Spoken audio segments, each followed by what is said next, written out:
Well, we finally made it. We are so excited to be here on the teeth of the dog. And they call him Senor Gilles. See? Well, Senor Jill, yeah, that's right. Senor Gil. And you've been here 33 years. Yes, I have, and I've enjoyed every year. And you know what? This has been one of the most beautiful days we've ever had in all of our travels. And the reason is because we were able to play here for the first time. I played 18 holes. Didn't do so well, but I'm looking forward to more coming up during the week.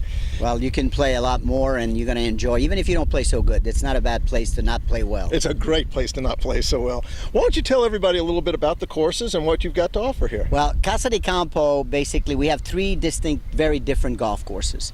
And these golf courses here are, you have the Teeth of the Dog, for example. Which we're on now. That we're on now, number 8, and it's right along the water. And then we have the Links, which is inland. And we have 5 holes that you play around, basically, we say man-made lakes.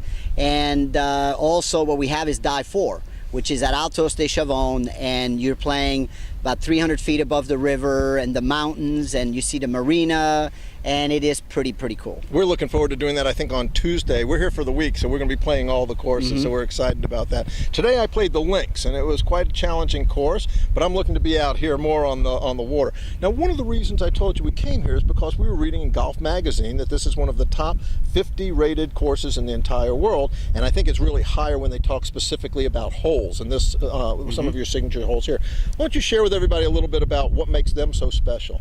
Well, first of all, the way Pete Dye has designed this golf course is you kind of start, he kind of gives you a little bit of chance to warm up, First hole's not too bad, second, third, and then you go 4, and then you get to 5.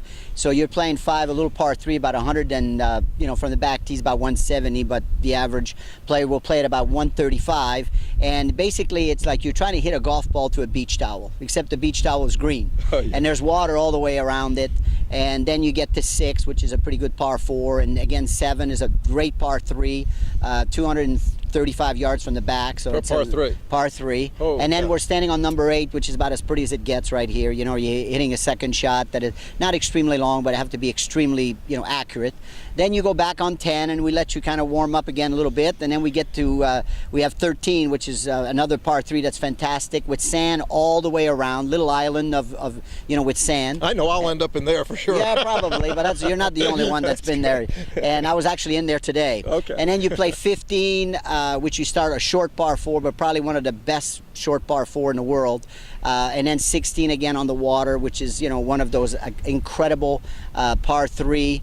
And then you have 17, which is a long par 4, and then you kind of go back into the towards the clubhouse. But I've played this this course 1,000 times, and there's never a day that I just don't get up and just say, God, I don't want to work today. I want to go play the Teeth of the Dog. Well, that's great. We're trying to encourage young people to find places that are hidden destinations. And some people might think, Dominican Republic, what's there and what have you. This is what, 30,000 acres? Is that what I understand? Well, the resort itself is 7,000 acres. 7,000 acres. Now, we have, obviously, this is, our company owns a sugar. And so sugar, there's hundreds of thousands of acres of sugar. That's why they count it so big. But 7,000 acres is the resort. And we were just over at a polo match a few minutes ago watching them play, and there's the marina down there. So this is just a full-service, wonderful place, but really the focus still, to me, seems to be golf. Well, we're a golf resort, but, the great thing about Casa De Campo is that if you're into sports, we have wonderful tennis, we have wonderful shooting, we have, like you said, polo, we have a, dude ranch so they can go riding, we have a beautiful marina, you could go deep sea fishing. I mean, there's really not a sport. You could go river fishing, you could go down the river, we have snook, that you could catch there in that river. So, this is just an amazing place, and the weather is good 98% of the time.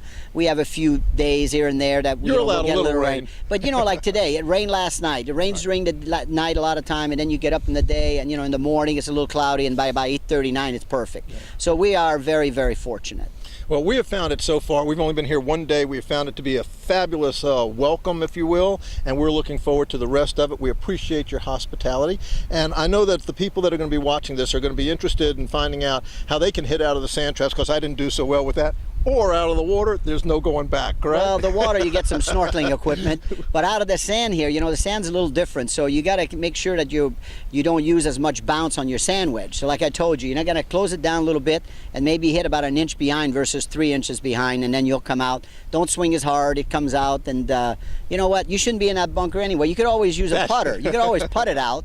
You know, if the lip's not too bad, but no matter what you do out here, you know, I mean, right now the sun's setting, and we've had a little drink. I think you've had a couple. I've only had one. That's yeah, right. But you know, like I said, 33 years. And I wouldn't trade this place for anything. And people ask me, you know, at 65, when are you going to retire? I said, where am I going to go? That's right. Where am I going to go? Like Pete Dye a lot of times says, they're going to have to take, when I take me out in the box, that's when I'm going to retire. Now, you just brought up Pete Dye. He designed these courses. Yes. Why don't you tell everybody a little bit how that came to be? Well, Pete Dye, you know, originally when he came here, wasn't as famous as he is now, obviously. A Hall of Fame now and everything. But he came here, and they were trying to build a golf course close to Santo Domingo Airport, because that's where they felt they would be closer to the airport.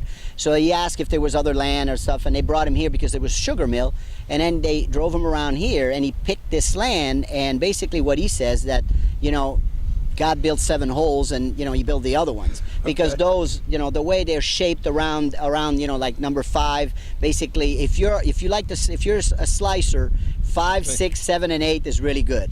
15, 16, 17 is no good, because now it's going into the water, you know, so the water's on your left at the beginning, but you're a lefty. That's right. So well, so you'd be a little opposite here, like me. Right. So you're the lefty too, yeah, right? exactly. So, you know, it works out, but it's shaped so well, and, you know, I mean, you can't beat this place. I mean, we hear the water crashing now, right. and you know, and sometime we have a little storm, we might be underwater right here, but, you know, we managed, we rebuilt, and you know, go in. That's part of the island. Well, look, everything is absolutely pristine. The courses, the greens, everything is fabulous. I encourage everybody to at least go on their website and check it out. It's well worth coming here.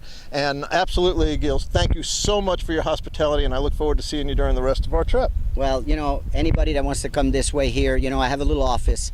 Used to have a bigger office, and eventually I have more staff because so many people came, so kind of reduced. But the great thing about here is we have many events. 80% of the people, you know, I have a repeat business, about 80%, because they come back and they're coming home. People are always say they're coming home. You know, house in the country, Casa De Campo. They're coming home. They come and see me. Sometimes I wish they would kind of let me work a little bit, but at the same time, that's what we're here for. You're so much fun, and we've had such a great time, and I get to speak English a little bit while I'm with you, so that helps a lot. All right. Well, you know, hopefully you come back soon. You know I will. Nice to have you. Thank you so much. I'll be here waiting for all your people, all your fans there to come and visit us. They will. They'll come see us. Thank you so much, and we'll be back later.